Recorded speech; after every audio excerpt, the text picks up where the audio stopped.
Sekitar 1 tahun terakhir saya sudah membuat 3 film pendek omnibus bekerjasama dengan orang lain juga.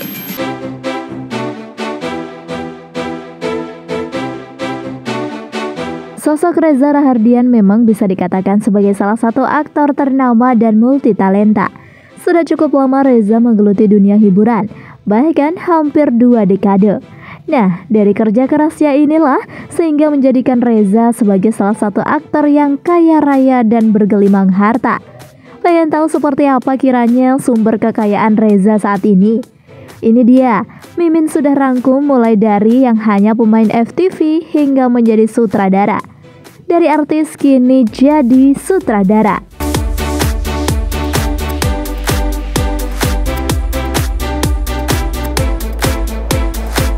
Number 7. Aktor.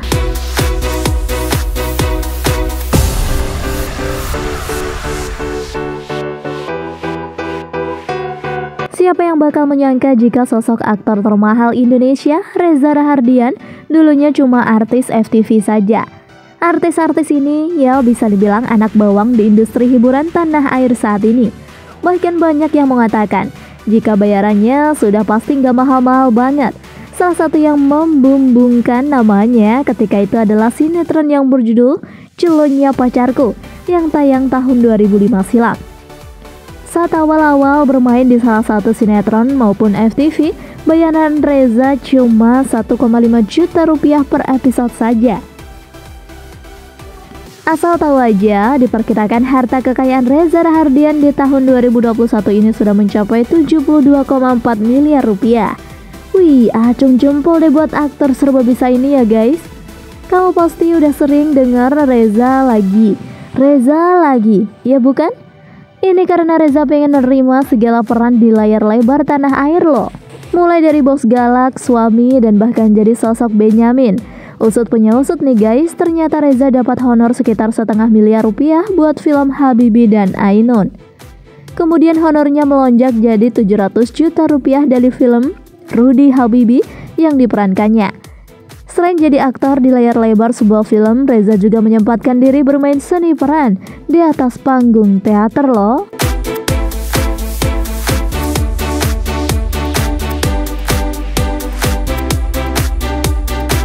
Number 6. Pembagian profit tiket.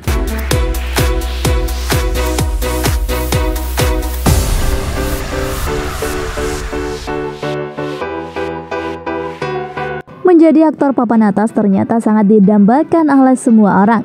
Bahkan banyak aktor lainnya yang berlomba-lomba untuk bisa menjadi sukses dengan profesinya itu. Selain bayaran atas perannya dalam sebuah film, Reza juga mematok royalti dari tiket yang terjual di bioskop. Kabarnya Reza mendapatkan keuntungan Rp2.000 dari setiap tiket penjualannya film yang ia perankan. Misalnya saja film drama Critical 11 tempo lalu yang ditayangkan di bioskop mencetak 850.000 penonton. Nah, hitung-hitungannya adalah Rp2.000 dikalikan 850.000. Totalnya adalah 1,7 miliar rupiah. Banyak banget bukan? Angka yang fantastis banget. Konon katanya ternyata sistem royalti yang mirip dilakukan juga oleh Robert Downey Jr. ini diterapkan oleh Reza sejak film Habibie dan Ainun sukses. Jadi inilah yang menjadi salah satu sumber kekayaan Reza yang cukup banyak memperoleh keuntungan besar. Nah, kalian pastinya kaget dong dengan hal ini. Baru tahu deh Mimin.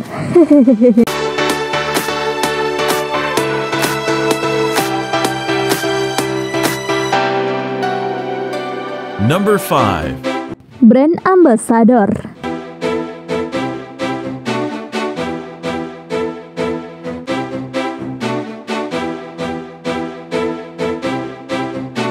Seperti halnya artis pada umumnya, selama menjadi salah satu public figure yang sedang naik popularitasnya, maka hal ini dijadikan sebuah kesempatan untuknya agar bisa meraup kesuksesan di pekerjaan lainnya.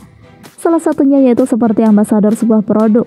Kesuksesan Reza dalam berakting tentu memikat perusahaan buat menjadikan aktor kenamaan Indonesia ini jadi brand ambasador mereka. Sudah tercatat berbagai brand sudah mendapuk Reza sebagai wajah mereka. Contohnya mulai dari toko kue tersohor, Almond Tree, Gojek, dan hingga smartphone kekinian. Bahkan brand smartphone Oppo juga telah berani meluncurkan Oppo seri F3 edisi khusus Reza Rahadian ke pasaran elektronik loh. Sementara itu, buat Gojek, Reza menangkap sebagai juri kompetisi video buat kampanye startup unicorn tersebut. Nah, bisa dipastikan dalam satu produk saja Reza mematok tarif kurang lebih 100 juta rupiah. Kalau 2 atau bahkan lebih, jelas dong kekayaannya semakin berlimpah gitu.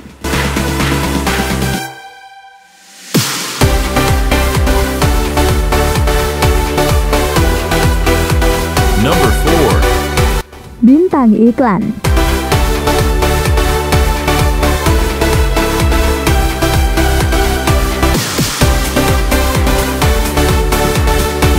Menjadi salah satu brand ambassador, tentu saja sekaligus menjadikan sosok Reza sebagai bintang iklan produk yang ia wakili tersebut. Jadi brand ambassador saja banyak tawaran, apalagi cuma jadi bintang iklannya doang ya sahabat. Udah gak terhitung jumlah iklan yang Reza bintangi di layar kaca sampai saat ini.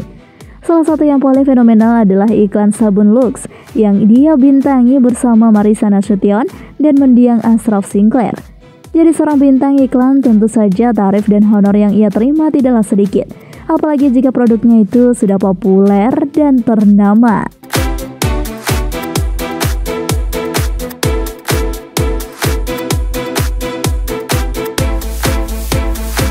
Number 3. Presenter.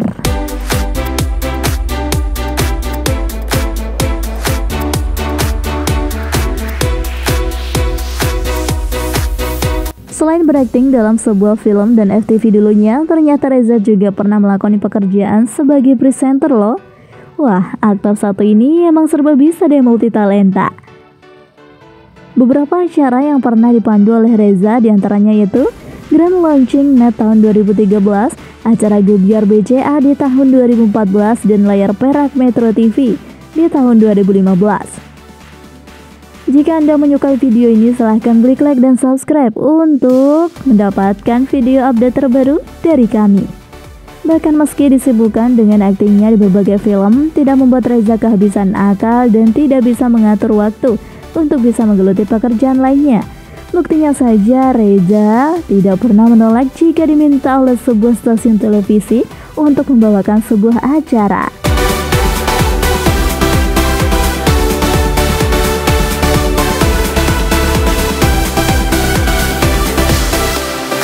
Number 2. Pengisi suara.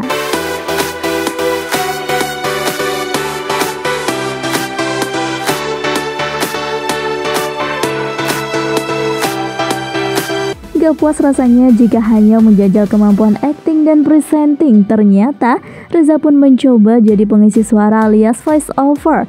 Sampai saat ini, sudah ada sekitar 2 film yang salah satu suara tokohnya diisi oleh Reza. Yang pertama adalah film animasi Battle of Surabaya, dan kemudian film dokumenter Bandel The Dark Forgotten Trail. Waduh bang, terus uangnya mau dikemanakan? Kok ya banyak banget gitu pundi-pundi penghasilannya? Bagi Mimin, tahu bang? Hitung-hitung ngurangi pekerjaan abang gitu.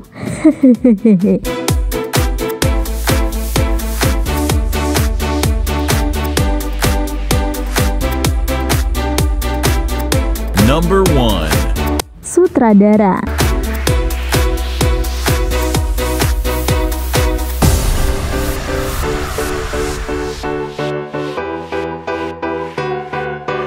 Menjadi seorang yang paham betul tentang dunia hiburan membuat Reza menjadi memiliki keinginan yang kuat agar bisa menjadi seseorang sutradara.